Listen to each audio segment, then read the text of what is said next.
Hot now.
Good evening, everybody, and what is up? Welcome to Gone Diggin' live from the Relic Room. I have to tell you right now that I'm absolutely excited to be here. I'm having a great night, and I hope that you are too. We've got a really awesome stream set up for us tonight, and it's going to be a lot of fun.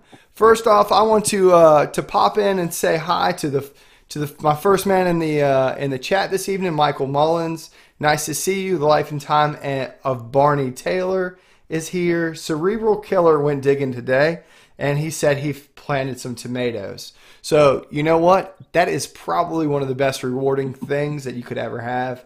I live in Hanover County, Virginia, and it is known for the Hanover tomato, so I love them. That is awesome. Larry Stewart's here. Unknown Detecting. Hello to you, my friend. Ambient Girl. Nice to see you. Exciting to see you. We haven't met in the stream before, so thank you for stopping in. Bama Dave's here. Adventure Archaeology. Frankie Bushong. Hopius Maximus is here from the UK at 1 a.m. in the morning. R&N Recoveries. Just Dirt Fishing. Bottle Cap Brian. Mr. and Mrs. Nugget Shooter Journals are here. Tag Team Recoveries. We have an absolutely great chat going on. I hope everybody got a chance to go out and find some history this week. And if you didn't, hey, you're in a great spot just to come hang out, talk about history, talk about metal detecting. We have a great guest. Jeff is from American Diggers Relic Roundup. Jeff's a contribution or contributor to American Digger. He is on American Digger's Relic Roundup, every Monday on Spreaker. We're here to talk about podcasting life, metal detecting, magazine stuff. Let's see if we can get Jeff in here. There we go. How we doing, Jeff? I'm doing great, man. How you doing? Absolutely stoked to have you. So don't let me butcher your last name. Hit me with your last name once. It is Lubbert. Lubbert. See, people probably want to say Lubbert, and that's wrong. But I've heard it that way many times. That's all right. yeah, so I didn't want to do it. So, man, how are you? Me and Jeff got fairly well acquainted a few weeks ago. You guys had me on Relics Roundup after Diggin in Virginia, Correct. and I appreciate that from the bottom of my heart. Well, the finds that you made are worthy of talking about. That's for sure. Yeah, well, it's one of those things. You go out to an organized hunt, you hope to find a bullet, and you find something that you just sit on the ground and go, "How did that happen?" So, Right. Jeff, but before we go into that, let's go a little farther back. I want to know, like, what got you into the hobby of metal detecting, treasure hunting, adventuring? I mean, you do a little bit of all of it, right? Oh, I do. I definitely. I started metal detecting probably about 1978, 1980, somewhere around there. I was a young gentleman who was sick, and just mononucleosis, nothing major. But I was a coin collector, and one of my dad's friend was a major coin collector, and he used his metal detector to go out and find coins. So I said, hey, if he can do it, why can't I? So I saved up for a whole year, and I spent $250 on a metal detector, I think it was 78. So it was a fair amount of money for back then, so it was a decent detector. And what was that But machine? never really found a whole lot with it. What's that? What was the machine? I was a Garrett ADS. Okay. So they called them a deep seeker or something like that. It was a big old green thing, and held, I think it was nine volt batteries. Like a big stack of 9 volts where you had to buy you couldn't go to like Food Lion or 7-Eleven and buy one 9 volt. You had to buy the big pack of them. Oh yes, absolutely. So you said you never really found a lot with that machine when you started. Was there a reason for it, or was it just you just I were never learning? I was learning. Don't get me wrong. I did make some finds with a few silver coins here and a couple class rings, a nice watch fob that I still have today. So yeah, I mean, I did make some finds, but nothing outstanding. I didn't add to my coin collection greatly. I didn't make any, just really nice finds. I just made standard finds. A farm in Iowa, in northern Iowa back then, so I didn't get out away from the farm very much. I think I hunted a couple of the neighbors' yards, and that's about it. And I think that's interesting that you were a coin collector and you said, "Oh man, I can go find coins and maybe I'll get something that I don't have." I really think that's because I'm a lover of Civil War history and coins and basically everything. I think the cheapest way to get something is to go out and find it. Absolutely, that was my main key. I mean, I spent a lot of money, at least for me, on the detector back then. So I didn't have a lot of money to spend on coins after that. So that was my main reason is, try and find that 1916D dime or that 1909S VDB cent. So it's just one of those things. You never know what you're going to find. So I was into it from the get-go. So for a lot of my guests, I like to ask, did you have something that that really hooked you, that you were like, man, this is fun? Or was it just the whole experience of doing it? It was about the whole thing. The class ring that was a pretty good hook. That watch that I had went offered me $150 for it within a week of me finding it, and well, I still have it. So Yeah. I've never sold a single thing I've ever found. So, and that's cool. So you said at that point in time you lived in Iowa. So as the years progress, I mean, you have a few more years of metal detecting experience than I do, but so you kind of you've migrated around the country a little bit, and you've dug there. How has your metal detection progressed as you went? Um, Moved out in Colorado in '96, and then I joined up with Eureka Treasure Hunters Club, I think in '98 or '99, and that's when things really exploded for me. I actually started finding some older coins and some artifacts along the lines, and since then, since the '90s, late '90s, I actually have currently detected in 22 states, one U.S. territory, and 7 foreign countries. Holy So I do get smoke. around. Um, man. So 22 states, one U.S. I guess Territory, territory, and 7 countries. correct. Um, that is insane. I've been lucky enough to visit 49 states, and I've wanted to metal detect in all of them, and I think I've gotten 3. You got to get out more. Well, I mean, I get around. I mean, don't take that the wrong way, but I just don't get to go all the time. Digging it. It's sometimes it's tough on family vacations when you're with the family. Understood. You want to go digging. And for everybody in the chat, thanks for joining us. We have 31 folks here hanging out with us. If you have a question, please direct it to @GoneDiggin. Put the @ and Gone Diggin, and we'll try to answer your questions as they come in the middle of all of that stuff. So we're stoked to have everybody here. So what's the farthest country you've metal detected in? New Zealand. And what kind of research did you have to do to hey, can I bring my metal detector here? Actually, it was just on the internet. I'm actually part of a New Zealand metal detecting group. I was talking with some people there about what it takes to detect there, and they're like, "Yeah, bring it over, and then we'll go hit a park together." But unfortunately, the day I had scheduled to go detecting with someone, it rained all day long. But I did get out and detect before that. I went to another park when I was there. Actually, I got asked to do a ring search. Actually, it was an earring while I was there, search for an earring. So. Super cool. Bob Horst asked, "What's your favorite state that you've dug in so far?" And we'll just talk about that too. You recently just got back from Tennessee, right?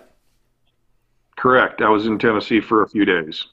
And you were digging with Riley Bryant and with the Yep. American Digger crew, kind of, right? Yep, exactly. He is a videographer or head of multimedia, I guess, for American Digger magazine. So yeah, he was there and not too far away from where I was at. I was in Memphis area. He lives a little bit east of there, so I hopped in the rental car and went over and joined him for an afternoon. Right on. And, So, do you have a preference of a state, and I guess more importantly, do you have aside from starting off being a coin hunter, do you have something that you really enjoy finding more than other things?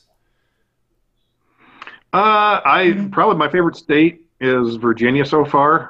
Part of that is because of the relic hunting. I've gone out to DIV, I think, 4 or 5 times now. So really enjoy that, the camaraderie that's there, and finding the history. I mean, the So first what was your time I last found, DIV? that had to be 3 years ago. So like in the Yeah, I think it's 30s, 3 years maybe ago. 36? Yeah, somewhere around there. Right on. Right on. Well, I gotta be honest with you. I'm a little partial to Virginia myself. It's hard to Um, be. so there he is. Adventures in Dirt Ken asked about a specific find, and Ken, we will get to that. I've got that all pulled up for later. So yeah, and that's neat, man, because I think that in your travels, not only do you live like I love Western history. I think everybody thinks about cowboys and Indians, but you get to Yeah, travel and go exactly. to Tennessee or Virginia or New Zealand, and I have to be honest with you, I know very little of New Zealand history. It was actually very well known for gold. Actually, back in the 1860s as well, they actually discovered gold there, and it's an amazingly beautiful country. The people are amazingly friendly, and you could literally go from the ocean, and about 2 hours later, you could be walking on a glacier. So it's amazing place. I don't know. It's just hard to describe. Pictures have never done it justice from everything I've seen. So Yeah, and you have some incredible yeah. pictures of it as well. So that's really cool. Is there a place that you went metal detecting you were like sketched out that you were like, man, maybe I shouldn't be here in all your travels?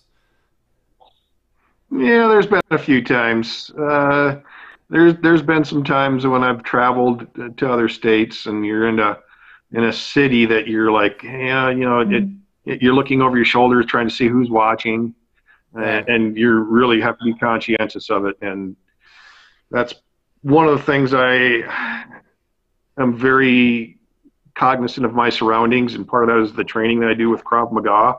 It's another thing I do is Krav Maga. It's Israeli martial arts. Mm-hmm. And that's one of the big things I always teach you is be cognizant of your surroundings. So, Right. Right. And we'll talk about that as well, for sure. So so moving from the history of you starting, I mean, really, you've got you know almost 40 years of metal detecting under your belt, maybe a little more now. yep. That's pretty incredible to think about that. I mean, yeah, I mean that's going up there with the greats, right? I mean, I'm not making you Yeah. old, but I'm 50. well, heck yeah, you've been doing it since you're 10. That's awesome, man. So not at Yep. all. Do so. Where? How did you get involved with American Digger as a publication, and let's talk a little bit about that. Like how how has that affected your metal detecting like career? Where is it taking you?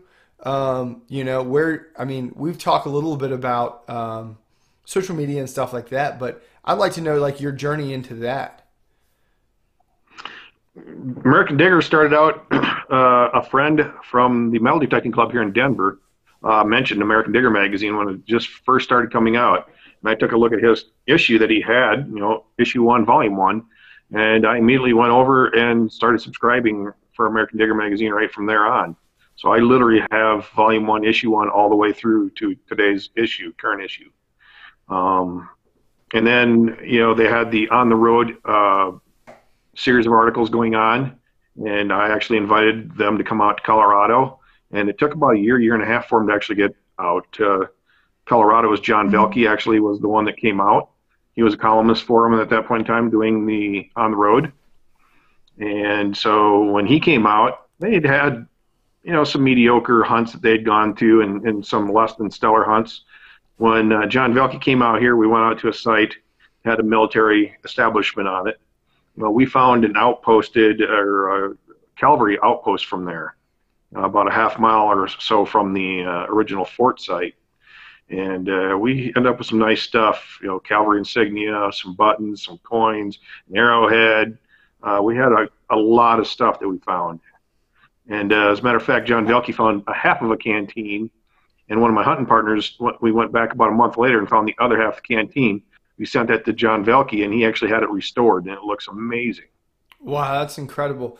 And for a lot of people that don't realize a lot of that material that you guys are finding is surplus from the American Civil War, right? Well, and even during the Civil War, I mean, a lot of stuff that we're actually getting out here is from the early 1860s into the early 1870s. So yeah, some of it actually is, 1861 era, all the way up to 1872 is when the railroad came through. So that's when a lot of that really, the military went kind of away. I mean, they were stationed along some of the railroad stops, but once the railroad came through, it was harder for the Indians to actually, um, you know, Attack the attack wagon the trains and stuff civil. like that, right? Right, right. There are still minor wagon trains coming through, but not nowhere near as many Right. post 1872.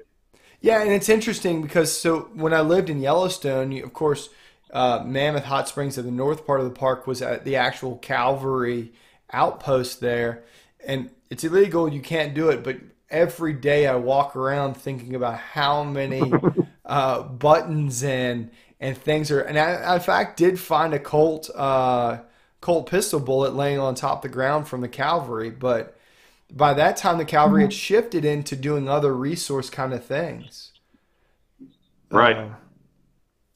So that's neat, and I think that's often forgotten about the American, American military establishment at that time. They were really about westwards expansion, and especially out in Right. Colorado. Well, yeah, like in Colorado, though, they had the galvanized Yankees out here, which are those Southern gentlemen that were captured during the war, and they were told that they could either stay in war camps back east, or they could get shipped out west and be part of the U.S. military out here and protect the mines that were out here and the wagon trains coming out. So we actually have what they call galvanized Yankees, and one of my hunting partners actually did find a lined eye button out here in Colorado. Wow, that's incredible. Like I love that kind of history. Like the thought of that guy getting captured and said, Cap, "Know what? I'm still wearing my eye button, and fine, I'll go out there." yeah, exactly. So that was, I mean, just a truly amazing find, and a complete surprise because you're not expecting that when you're detecting out here.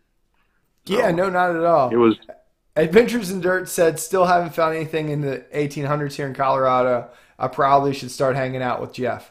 Yeah, you probably should, DK. I think that's a fantastic idea. I would. Jeff's a cool guy. So, All Metal Mike will catch that question in a little bit. So aside from the cavalry, like do you also look for ghost towns and things like that out there? oh, absolutely, absolutely. This time of year, we're concentrating on the immigrant trails coming into Colorado, and really for about the next probably 3 weeks, 2, 3 weeks, because then it becomes planting season, and a lot of the areas that we detect east of here are going to be planted. After that, we're going to go to the mountains and actually look for the ghost towns Right and on. all that kind of stuff. And there's some great stuff there. And so you're in Denver, and it's interesting that Colorado is this incredible state that has all these high plain areas to rural farmlands to the largest selection of 14,000-foot peaks in the country, basically. In the country. So to pick, like, you basically can go pick out any type of terrain and really almost have any kind of season to dig in, right? And really not that far away. Correct. Correct. Well, I mean, some of the places we dig are still 2.5, 3 hours, sometimes even 4 hours away from Denver area. And it gets to be quite a trip when you're driving 3 or 4 hours one place. You tech for 4 or 5 hours and then drive another 4 or 5 hours back. So it gets to be a long day. So, and a lot of good people I mean, Miss Nuggets Shooter Journals has a good point. And for the metal detecting for the artifacts you guys are looking for, you're looking for private property, right? Absolutely. Right. Because this is interesting, and I think that this is interesting, worth sharing for the folks out west that understand the intermittence of private land with public land, and really it takes some research to figure out where a good site is, and then a good site that's on private land, right? And then to find out where the owner actually lives, because they may not be anywhere near that patch of land that you're looking at.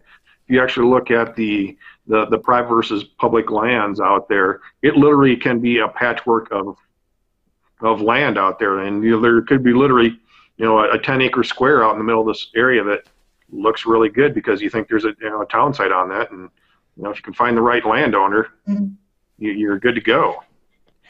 Right, absolutely. Adventures in Dirt says it's a slippery slope, and that's tough, man. That's really, I mean, and those, I've looked for places like that, and you're like, you show up and it's right in the middle of national forest, and you can look at all the things on top of the ground, but you can't take them home with you. Right, exactly. You know, so it's it's interesting, and I think that's why I really enjoy this kind of platform is because I get to learn so many things about what you guys do that even though you've some adventures with, what was it, Barney? Barney Taylor, I think that, yeah, Lifetimes of Barney Taylor said that you've had a full life just of relic hunting, but you've had the privilege to go to different places and experience the fact that you do have to really be sharp on where your permissions are, right? Well, absolutely. And, part of that comes down to GPS. So, it comes down to, I have the one program called OnX. It's a hunting program where it actually allows you to, and your GPS actually gives you the landowner information. Sorry about that. My phone's ringing. I don't know if you can hear that in the background. It's all good. They can come hang out. Yeah. But it's a program for your GPS. Garmin. Sorry. You're good. You're good. I mean, it's all good. But the GPS program costs like $100. Stream. Nothing ever happens right, and it's never perfect, and we're okay with that. So well, that's the funny part is it's literally, I actually took the phones out of the room, but I forgot about the answer machine. So OnX Hunt. But yeah, so OnX GPS program, and I have a Garmin GPS, a little handheld GPS. It's just a little micro SD card that you put into it. You buy the program for 100, 120 bucks, something like that, and you update it every year for 25.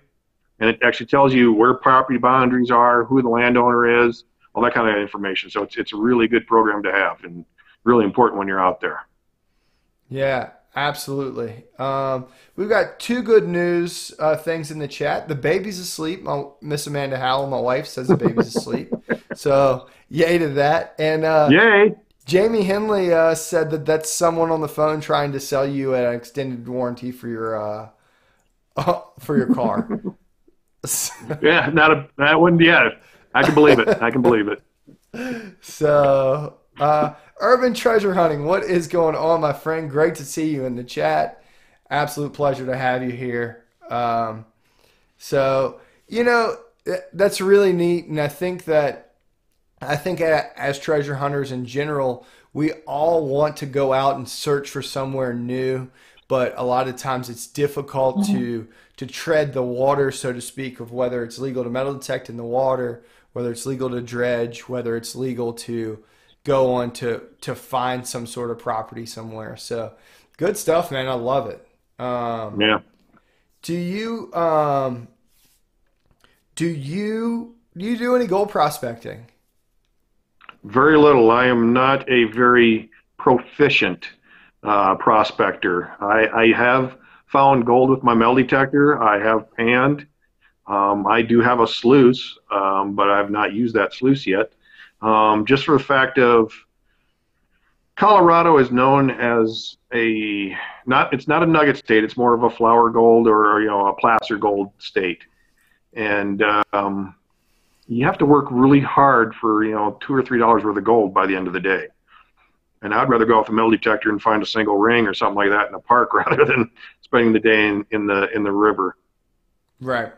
And I understand that as well. I mean, that's tough, man. A Miss Nuggets shooter at Tammy is here hanging out, and she had a really great week over the last week. Had a bunch of nuggets. Bill is here hanging out. Bill says, "Come see him down in Arizona." I'd love to. If you want to go to find people who find gold, we need to go hang out with those people, those guys. Not only are they great people, but man, they find gold and it's incredible. But I completely understand that the prospecting aspect, that's like its own it's its own art basically, right? It's a whole different ballgame than doing anything else. It is by far, I think, hands down, the hardest detecting there actually is to be done, because it is so few and far between for your nuggets. They are so faint to hear, and there's so much trash in the way that it's difficult. And I haven't prospected in probably 10 years because of it is being so difficult. I wouldn't mind going to Alaska or Arizona, New Mexico, something like that to go prospecting. I would actually enjoy that, and I have the machines I could do it with. But it's just a matter of picking what you want to do and having time to do it. Yeah, absolutely, man. Absolutely. So just dirt fishing, we'll get to your question as well and the wrap up a little bit. We've got a bunch of questions going on that I'm going to try to get to them all. If I miss them towards the end, I'm going to put them all together and we'll go through all those. So let's talk about machines. What are you currently using? What's your go-to machine? Do you use different machines? Where do you, give it? I want to know it all. My wife's not watching, right? No. She'll watch the replay though, I hope. Currently, I think it's either 16 or 17 machines. Oh my gosh. I hope my wife is watching because my machine collection is nothing compared to that. So yeah, it depends on where I'm going and what I'm looking for as to which machine I use. Hey, she is watching. Good Not for gonna me. So, okay. When I go out and do ring searches, it depends. I'll take 5 machines with me when I go out and do a ring search. When I go relic hunting, I'll take typically 3 or 4 machines with me. If I go to Virginia for relic hunting, it's a whole different set of machines that I use here. Mm-hmm. So, I mean, go to Florida or down to Mexico or Belize, that's a whole different set of machines again. So, it all depends on what I'm doing, what I'm looking for, where I'm going. Yeah, and I completely agree with that. There's not one tool for every single job. Exactly. You've got to pick what you're doing, and you have the opportunity to have enough of those machines. Good news is Amanda said, "Oh my God," so that means I'm in the clear. Miss Diggin Canuck is here hanging out with us, so thanks for joining us, Liz. So in your 29 or your 19 or 10, we'll call it 10 machines. How do you find that you're proficient at each machine, or do you feel like there's a learning curve each time you pick one up? Not each time I pick it up. I've only struggled for me. It looks like we dropped. Interesting.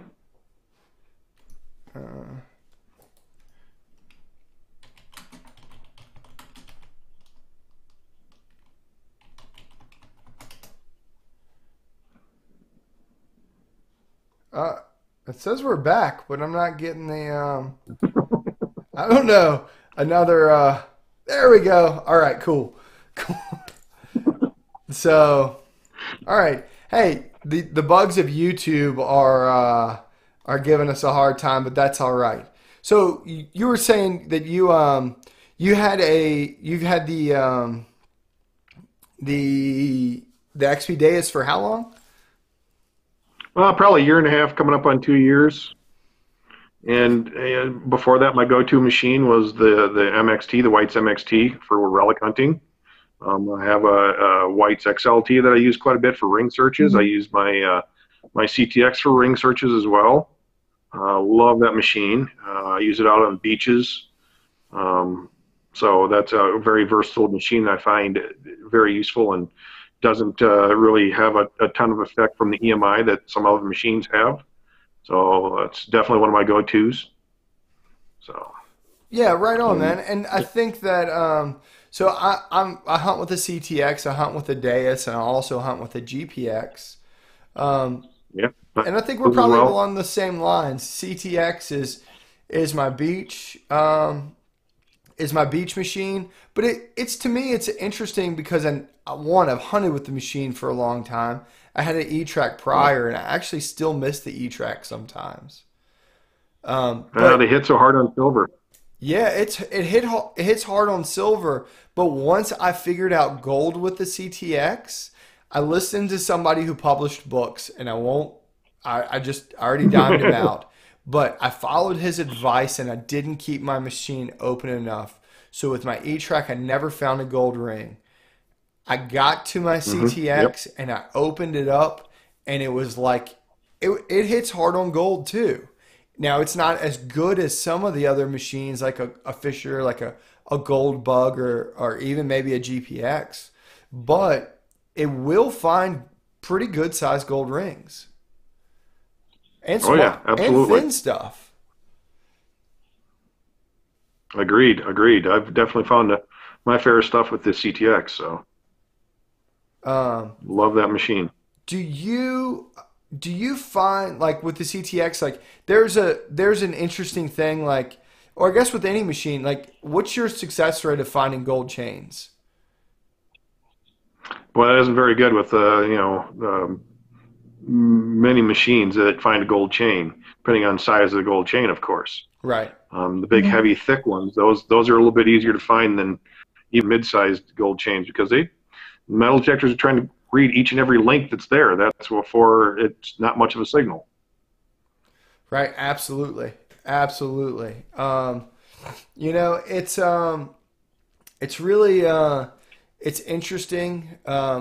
So, and we'll move into a little bit of, aside from just having a lot of different metal detectors, you actually go out and do some ring searches too, and you've been Well, really absolutely. Yep. successful with that, right?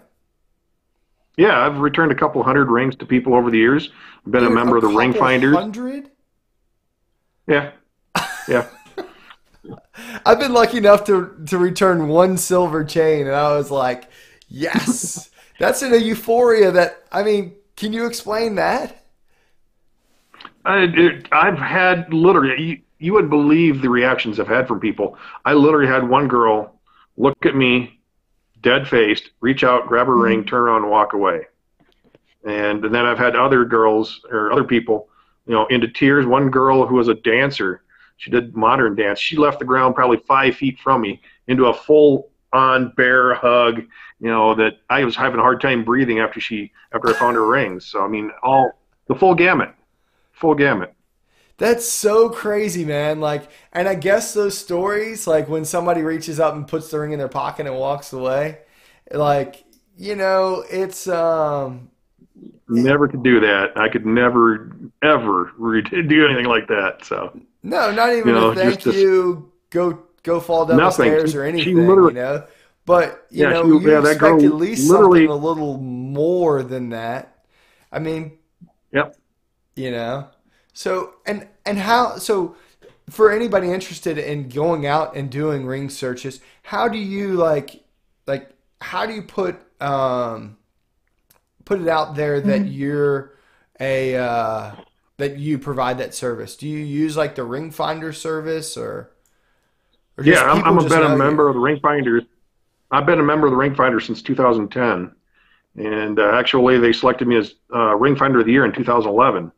At Oh that point in wow. time, there was 139 members in 19 different countries, so that was quite an honor. Yeah, that is cool, man. That is super cool. So And did you and then I also no, advertise on Craigslist once in a while as well. yeah, like you advertise Craigslist, Facebook Marketplace, stuff like that. Do you Yeah, it mainly just Craigslist. do you offer it as a free service if you're available? I have a $25 call-out fee basically to pay for gas to and from a site. Sometimes Uh, it pays for it, sometimes it doesn't. so Because what I've literally done some that were a 4 hour drive away. for 25 bucks? That's, I mean, Yeah. that's generous. Absolutely. What um what do you what other finds have you made while you were out like ring searching that like blew you away? You were like, "Holy crap." Well, when I go out for ring search, that is my sole goal is to find a ring. I mean, I've found 3 other rings, I think, while doing ring searches that weren't the ring I was searching for. But if I'm doing a ring search, I don't look for anything else. If it's below the ground, I don't even mess with it because I am there expressly for the ring. That's it. Right. Well, and that makes sense, but to find three other rings, like what was that like? Hey, is this one yours? Nope. Keep going. Yeah, I mean, the one girl actually, she told me what her ring looked like. It was a women's engagement ring, That had a diamond on it, and then it was white gold. I found this tiny little gold band. About 2 minutes later, I found men's carbon tungsten wedding, and then about 50 minutes later, I found her engagement ring. So, yeah, there's two of them in that one, and then one other time I was looking for a ring. I had a silver Tiffany ring. It was a men's gold when I was searching yellow gold. So that was just a nice. Wow, that's absolutely incredible, man. Absolutely nuts. And that's cool stuff, man. I love the fact that you go back as a part of this hobby and community. I mean, it's $25 to somebody, but it's a priceless heirloom to, really to them. Currently, Absolutely. Do you have a strategy when you go to look for a ring that you try to implore? Like, obviously you want to have an idea of where they think they lost it, but have you ever had people go, it's anywhere in here? Oh yeah, absolutely. I've had a lot of people say, oh, they'll guarantee it is right over in this portion of the yard or that part of the park, and you'll find it, 80 feet from where they guarantee that it was at. And one of the gentlemen actually was a lawyer, and he guaranteed it was in a 30-foot by 30-foot area, promised it. I went over that area with 3 different detectors that day for 2 hours, 30-foot by 30-foot area, literally almost, 2 inches at a step. And crisscrossed that, it wasn't there. I found his ring probably about 60 or 80 feet from where he said he guaranteed it was at. So I looked at him and said, just remember that guarantee next time someone says they guarantee something when you're in court. Because it's not always exactly where you think it is. Oh my gosh. Are there any settings that you set up your machine for when you're searching for rings in particular that you think are close to the top of the ground? Are you cranking your sensitivity way down, or almost to zero? Tone? Yeah, I'm just listening for. I turned my sensitivity way down for a few reasons. Less EMIs that are out there. You're going to get less ground interference as well, and then plus you're looking for something that's been lost typically with most people, within the last 2 months. So it's going to be on the surface of the ground, just maybe hidden in the grass. Not even down to the roots, maybe not even down to the dirt yet. So here's what we're going to do. We're going to throw some of these up there, and we're going to kind of let these roll through, and we can talk about it as we go. I've kind of put some finds up on the screen for everybody to see. We've got all kinds of exciting stuff. So I don't know if you can see that, but that's an XP Deus with an epaulet. Tell me about that find. Well, that's actually on private property at an old military site. And that thing, I had just found a lead pendant before that, and I gridded that area with my MXT, guaranteed there's no more targets in that area. And then I went and grabbed my XP Deus, which I wasn't proficient with yet, and started gridding around that same area again that I found that lead pendant, because it was a hand-carved lead pendant from the 1860s. And that epaulet was probably about a foot deep, ended up with like 6 more buttons and probably about 7 more bullets out of that area that I had gridded previously with my MXT. So ever since then, I've been kind of a Deus fan. So yeah, absolutely. That's all it took was one epaulet. Yeah, I mean, I've never found a complete epaulet. Those. That was my second one. That was your second one? Yeah. I don't even think I found a scale. So this is a good one to talk about. Yeah, this gentleman, this is a ring finder's one where the gentleman had lost his ring. He was digging down along his foundation, and he had all the dirt piled up beside the house. I came over and detected, really not knowing what I was getting into for sure. He said it was in the yard by the house, and I went out to do the search on a Wednesday night, and come to find out all that dirt was right up against the foundation. There's, of course, it's a 2015 house, so there's all kinds of rebar in the foundation. And so the metal detectors weren't working that well, even with the sensitivity turned way down. So I said, hey, we're going to have to take the dirt, move it all out to the yard, put it on a tarp, and then I'll be able to search it. And that's what we ended up doing. I went back on Friday night, and the dirt all spread out on the yard, on the tarp. You can see the blue tarp in the background there. And, we found the ring within 2 minutes of doing that. the start of the That's search. incredible, man. That's taking the things that are pitted against you and turning it and flipping it to making it work in your favor. And like I think that obviously, well, I personally know that obviously you were the guy for that job because no one else would have even thought of that. You know, Well, like I said, I've been through a few of these ring searches before, and that was the one of the very few options I seen that were available. So it was to go back out, and, a few days later and get the search done. but you know So what though? If you take that kind of ingenuity to your normal metal detecting adventure, where you find an iron patch that you can no longer produce any signals from it. If you took that same strategy and remove those nails out of there, you're going to find your gold ring per se, right? right, exactly. Or what I have had a tendency to do, especially recently when I found, the Hardy hat pin that I'd recently found. I don't know if you have that picture or not, I do. but it was not far from where that epaulet was found. But I just recently found that, and that epaulet was probably about a year ago. But it was somewhat near a fenced area, or where there was a fence, and we always either run parallel or perpendicular to that fence. I started running diagonally to that fence, and that's when that epaulet or that Hardy hat pin came up. So, Yeah, because if you hey, think there's my about it, wife. Now my wife's home. Say hi to everybody. we're all creatures of habit. That's Yep. the hat pin, Jeff Davis or Hardy hat pin. But we're creatures of habit. We run parallel back and forth. We never really Or change up our perpendicular. swings, any of that stuff, and that really makes a huge difference. That's an incredible find in its own right, and I guess a Colorado find as well. Absolutely. There was very few of those found out here, and I probably know of 3 or 4 that have been found out here, and that's one of them. Yeah, Ah, absolutely, there's man. there, So that's Riley Bryant's VMI button right there. right on, man. So and this is a cool picture. I like this picture. Ah, that's when I was down in Phoenix. Went down there to do some work, and then of course, took my detector along, and I put it into a sketch program and made a sketch out of it. Right on, man. Right on. Very cool. Um, so yeah, I mean, a couple questions from the.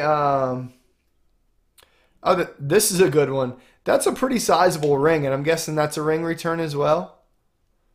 That was a ring return as well. Yes, that young lady lost that ring actually out in the that was in the backyard. Yeah, So um, and and that's really cool because that's exactly how it was, right? Just kind of hidden in the grass there.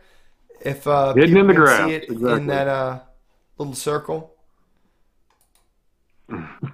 Not easy to see, but that's why you don't need your sensitivity very high when you're doing ring searches. Something that's recently lost, because you don't need to know those deeper signals or something that might confuse the machine or confuse you. So Yeah, right on for sure, man, for sure. Um, it's really so how about this picture? Th- this is a Florida picture, I guess, or somewhere in the man, no, probably not Florida. Who that's in knows what Belize. country? That was in Belize. And Belize. Yep. Yeah, I was out water hunting there, so it was ended up with a few dollars out of that, and a couple rings, and nothing too special. One of them was actually a gold ring, so I took a lot of trash out of that area where people were wading and swimming. I got you. And then we've just got some military finds, epaulette pieces, beautiful, some really nice buttons. And I think that's incredible about your buttons is they don't fall apart when they come out of the ground like they do here in Virginia. No, no, they don't. You can actually put those on a coat and use them today. Yeah, I mean, not here in Virginia. The buttons here just whether it's soil or whatever the mineralization is really incredible to it. So a couple questions I had in the chat. Do you have a relic room or 10 relic rooms? or do you just have your stuff scattered No, about your house like I do? it's kind of scattered around the house. I really don't have a relic room. I have a few things behind me here that are some of my displays. I don't know if you can see them there. There's over top of the shoulder there. I guess Yeah, over this shoulder. I think that's There's kind of a bunch of sparked stuff. some of the questions as well. Um, did you so like aside from like the rings you find, do you save all your rings? I said you said earlier you never sold anything. Do you use your metal detecting, like say your scrap gold, to further the hobby, or do you just have it? No, I have a box of rings now that my wife has taken a few here and there, and since I'm not huge into park hunting, I don't do a lot of I don't find a lot of rings anymore. I do the park hunting because I'm not a relic hunter. I'm not a park hunter. I'm not a water hunter. I'm not a Civil War hunter. I'm an opportunist of a hunter. Anytime I have the opportunity, I will go to hunting, but I prefer to look for history if at all Right, possible. right. So I I don't spend a ton of time in the parks. I really enjoy that too. I think that makes a lot of sense. So I mean, dig when you can. Somebody says that in my chat, and a lot. That's that's the biggest part. It's just dig if you have the opportunity. It doesn't matter what the tide is. It doesn't matter what the weather is. Dig when you can. Yeah, exactly. And be happy with what you're digging. Don't get jealous because someone else is out there digging Civil War relics when you don't have Civil War relics around you, but you really want to. Or someone's digging colonial stuff and you really want to dig colonial stuff, but you don't get the chance to. That's all right. Dig what you have available and be happy with it. Because there are people out there that are just jealous of what you just found $3 in change and they can only find 15 cents in change. Be happy with what you find. You'll get there eventually to with your experience and with your travels, if you actually do travel with your detector, that sometime you will get that chance to, do that colonial hunting, that water hunting, or whatever whatever you might want to do. Yeah. Yeah, I think that I constantly have to remind myself that every Civil War bullet that I dig is a bucket list for somebody. And that Exactly. history is no less important than the one I dug before, or any of that. And Well, and that's like a lot of people ask me, what's the most important ring the most valuable ring you've ever dug or found for someone? And I always say it's the one I'm looking for now because it really doesn't matter what you found in the past. Because like we're saying, that ring or that item that you're looking for someone is hugely important to them.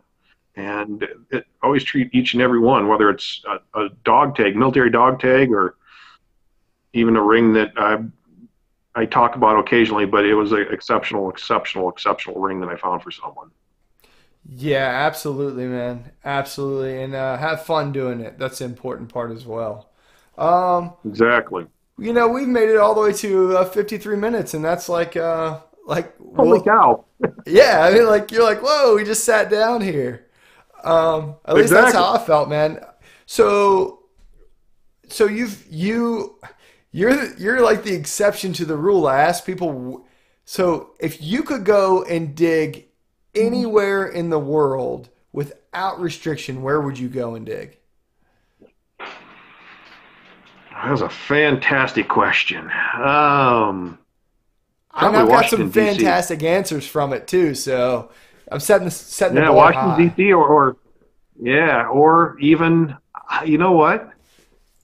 Go over to England and go to the castles over there and dig over there. I mean, I've been over to England a few times and done some digging, but still going to the Buckingham Palace and go there and see what's in the ground there. That would be phenomenal. Yeah, absolutely. I think I'm changing my answer. I want to go dig in Valley Forge.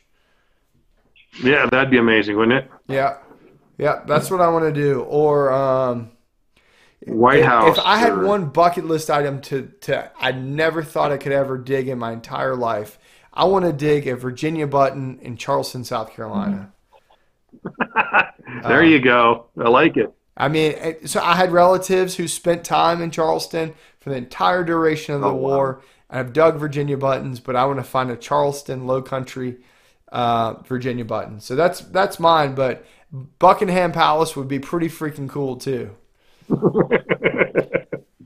Just because there's so much history there. Any big plans for the next year where American Digger may take you? You don't have to give it away where you see yourself digging, or what you hope to do in the next year. You know what? Not a lot of plans right now for the next year. I'm hoping to actually get to one of the Civil War shows out there with American Digger Magazine. I've actually never been to a Civil War show yet. That's one of my goals, actually, to get out there and maybe do the Low Country show that they do and get a chance to go out digging there as well. That's probably going to be about the extent of my goals at this point in time, because I really don't have any set for the year at this point in time, just because we normally do our travel in the fall. And we don't usually start playing that till midsummer. Right. So you got time to plan is what you're saying. So the world is your oyster. I love it. Something like that. Yeah. I mean, why not? It's just money. It's like those gold rings. You can't take them with you, right? Exactly. That is a fact. And tell me, this is a little weird, but if you were to go to a Major League Baseball game, they only served hot dogs, what is the one condiment you would have to have on your processed meat product? I'm a huge hot dog fan. I love hot dogs, mustard, and sauerkraut. Yeah, I love salsa and cheese on a dog. Oh, salsa and cheese. Yes. That's completely like... I'm a little different. I fly by a different... No, I love it. Go by a little different tune. So that's my new. That's going to be my new hot dog. I don't know how I'm going to get that at my local ballpark, but very, very, very awesome salsa and cheese. So for everybody in the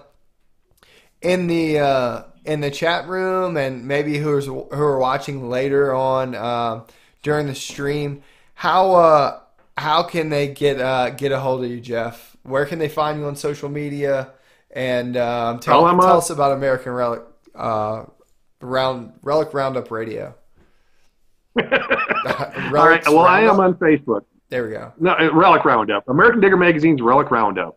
Okay, there you go. Yeah, but I'm on Facebook. Just Jeff Lubbert.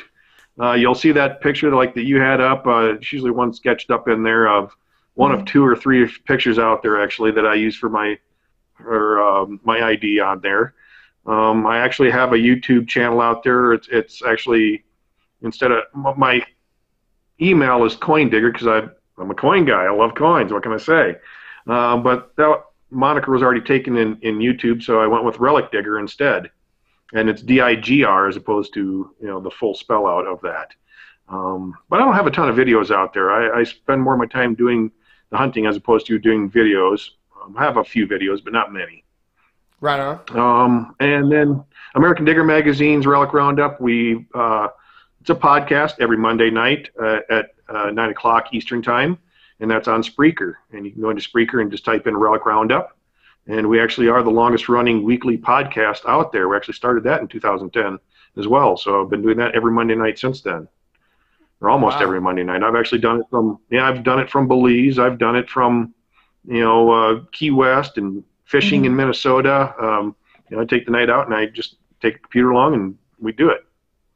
So right on, man. Right on. And all that stuff is all contained within in the description of the chat here. So I encourage you guys to go over and check out American Digger. If you're not already subscribed to American Digger, go over. It's a fantastic publication. Go listen to their podcast. Great guests, great information every week. It's fantastic. Jeff, you've been a fantastic guest. Go send Jeff a Facebook message or thank him for coming on the show. You can do that on Gone Diggin on Facebook as you're here. Make sure you reach down and click that like button. But yeah, man, I absolutely would say from here personally in the Relic Room, thank you, man. It's been an absolute pleasure. And man, anytime you want to come on the show, you got some good news or something you want to share, or you just want to talk relic hunting, you're always welcome to come hang out with me. Well, I would gladly do that, man. No problem. Anytime you need to fill in, you let me know. I'm there for you, man. Right on, right on. So I'm going to slide you over to the side, and we are going to go ahead and wrap this up. There we go. Don't go anywhere, Jeff. So, man, I hope you guys have enjoyed this evening in the Relic Room. I've had an absolute blast. Jeff is a fantastic guest, an incredible podcast personality. Great. I mean, obviously, he is sharp with a metal detector to be able to find so many rings, and just adventures all over the country and the world. You just never know where you're going to find Jeff. I personally would like to thank each and every one of you who have stopped by, said hello. We had a little hiccup in the middle, but you know what? That's okay. That's the cost of live streaming. I hope everyone has a great evening. This week, it's going to be good. We don't have any choice but to make it the best we can. So, from me, Matt, here at the Live in the Relic Room, from my guest, Jeff, we'll go out and encourage you to go out and find some history this week. If you can't go out and find history, go out and make history. As always, thanks for stopping in to Gone Diggin' live from the Relic Room. We will see you next time right here, Tuesday nights. Thanks for watching.